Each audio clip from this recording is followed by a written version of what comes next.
you're not doing church work. You're doing, you're in the business world. Yep. So I want to get into that a little bit. Like, first of all, there must be temptations in the business world. Like when you look at that P&L, which I know what a P&L is, by the way, it's a profit and loss statement. Sure. I wasn't judging you. You were judging me, no, Harvard man. No, it's good. When you look at that, there must be temptations to not do it the right way sometimes. To not treat people, whether it's your vendors or your employees or whatnot, to not treat people the right way. Yes.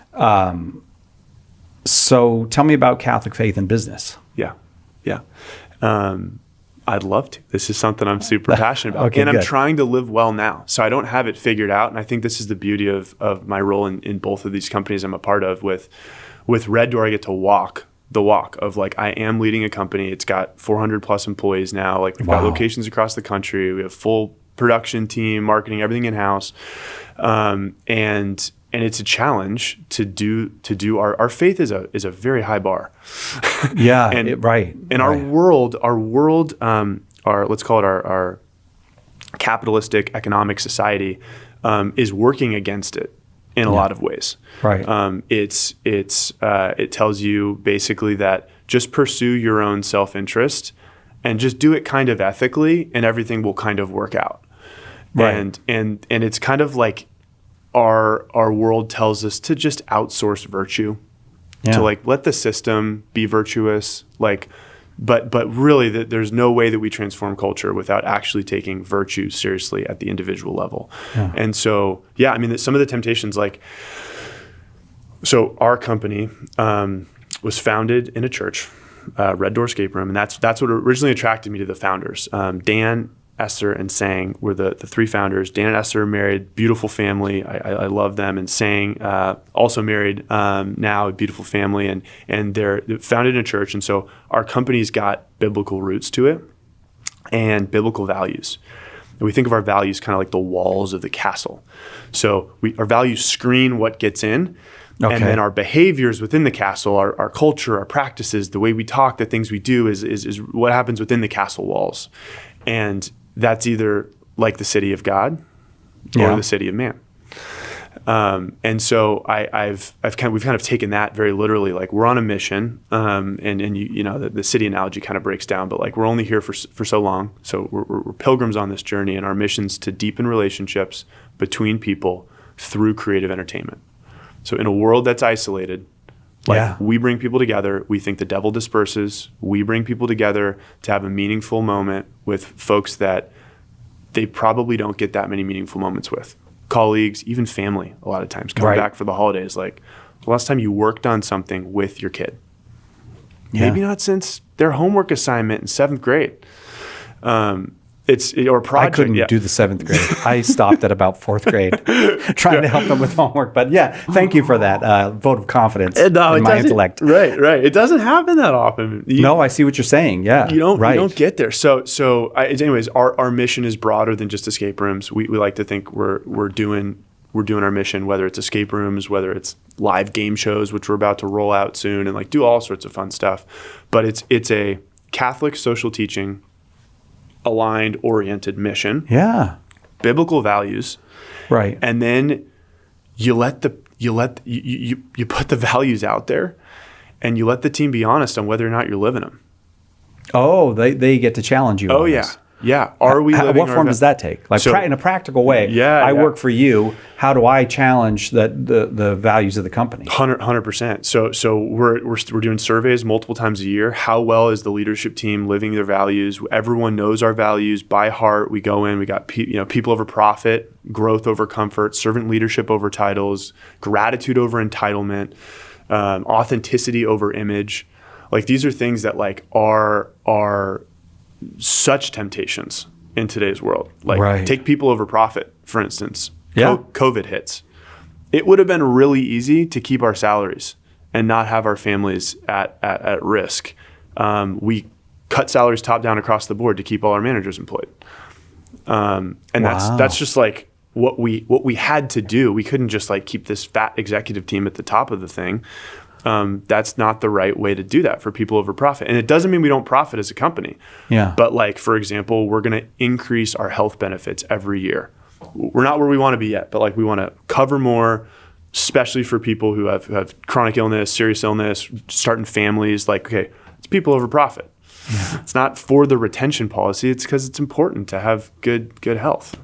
So you can, I see the temptations are greater than I was thinking of too, because you could just not do that. You could just say, this is the healthcare we offer. It's, take it or leave it. Yeah. You could, you could take your salary and like that like through COVID, you had to take a pay cut. Oh yeah. Through COVID. Oh yeah. So that other people could be paid. And I've got an amazing set of business partners. The only way that Red Door is the way it is because of us as a leadership team being so committed to the mission, so committed to the values, and a really high degree of trust. Yeah, I work with business partners that are just out of this world. Well, a lot of people in their mind are conflated the words capitalism and business. That's the same thing. Capitalism and business is the same thing. Is it the same thing to you, or is business a different thing? Business is a different thing. I think of I like the word economy. Okay. Because it's rooted in the interactions of the household. Okay. And so I think if we are actually serious about the gospel and we see ourselves as sons and daughters of Christ, yes, and we see those in society as our brothers and sisters, then we're trying to make our economy look more like a well-functioning holy household. And so it looks less like a transactional thing and more about a relational thing. And I love that Christ says, make friends for yourself with dishonest wealth. That's in the scriptures. So okay, I pondered that for so long, and I was so confused, but it really clicked. Make friends for yourself. Like the wealth we have now is all just a gift. The dollars and cents, call it the money. You could say it's not a one-to-one true, but say it's the money you have. Use that to be bonding you more with people. If that's the function of money, if it's actually for the common good relationally and like practically, like if it actually does that, right, then this like capitalism is the form that our economy kind of takes and runs on. I think that word is confusing to a lot of people. We could put that in a separate bucket, but like if we're trying to make our economy look more like the kingdom, it looks like a relational use of money. So like the people we partner with are people I want to do life with. Yeah. Like we just partnered with this group to do a new venture, and we met with them in person, and I like their character. I like them as people. I want to do work with them. Great. The contract is a way to solidify that and kind of put your money where your mouth is, so to speak. But that's a downstream effect of doing life. Well, so here's the thing, the non-religious person hearing you talk. Yeah. Am I excluded from doing business with Nick because I'm not a religious person? Yeah. I got my values. Totally. I'm a nice person. I love my family. Does he only want to do business with other Catholics? No way. And I think that's the beauty of. That's why I think that the workplace is the new evangelization. Like the new evangelization is going to take place in the workplace. People aren't going to churches as much anymore. They're still going to work. They're still going to work. So are they though? I mean, right. Some of them are not going to work. They're not going to work as much, but it's more than church. Yeah. Right. Yes.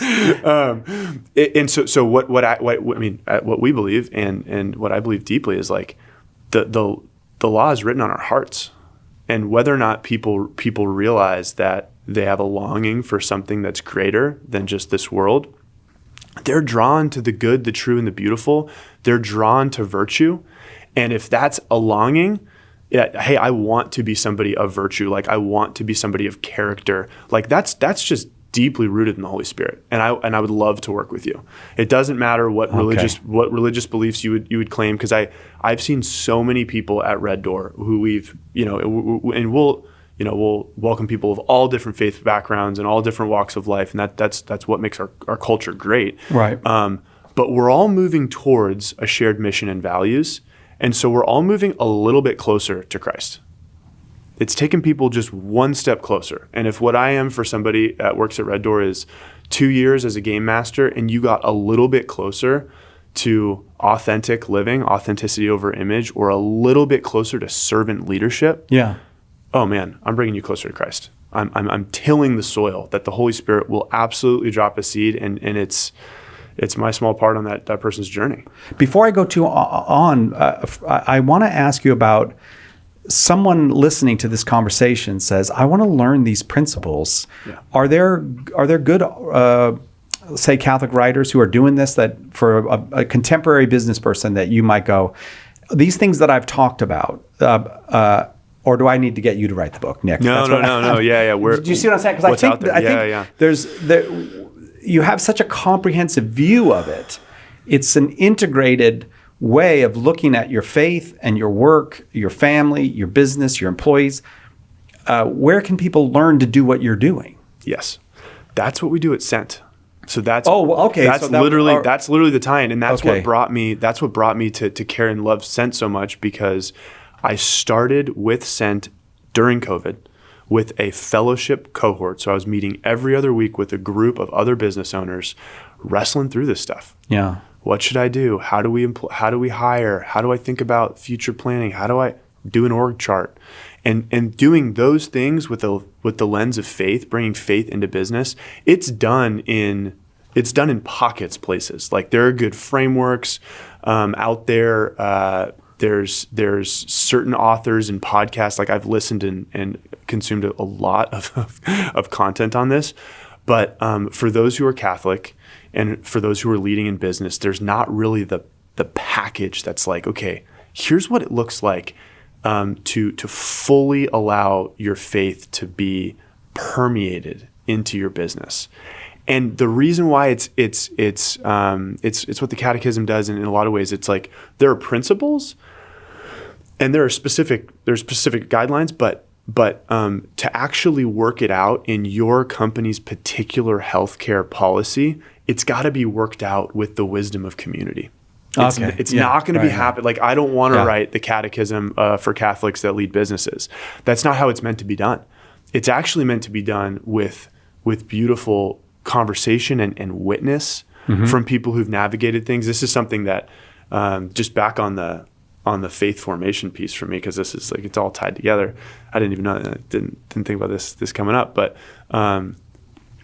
after joining Red Door early on, I was in Dallas, still going to Mass every week, but I joined a Protestant community for the community aspect. Okay. So during the week, I was going to this men's group, and it opened my eyes to what community could be that I'd never seen in the Catholic Church before. Wow. Okay. Huge deal. I've since seen it in Exodus. I've since brought it to every community that I've been a part of. I'm since doing it within our company, Red Door. It's literally the playbook of Sent. It's the beauty and goodness that comes from intentional community amongst a group of people pursuing a common good.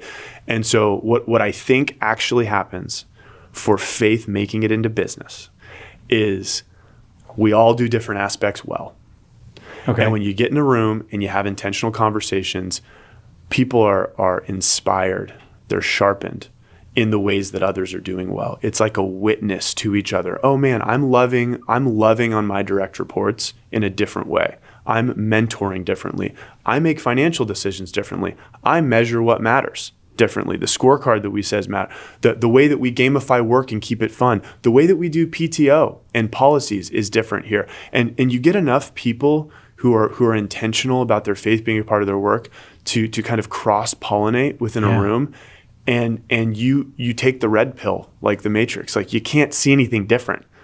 You're like, wait a minute, they do PTO like that and it's beautiful, or they do their healthcare assist, or they do, performance reviews and planning like that. How human, how beautiful. It's not the sterile corporate playbook that people are sick of. It's like, oh yeah, that's possible. Oh yeah, I could do that too. I'm gonna copy that. I'm gonna copy that. I'm gonna do that. I'm gonna do that. I'm gonna talk to him about that. So that's basically what we do at Sent is as much of the playbook as we can write, and then as much of the conversation as we can have to make it actually permeate.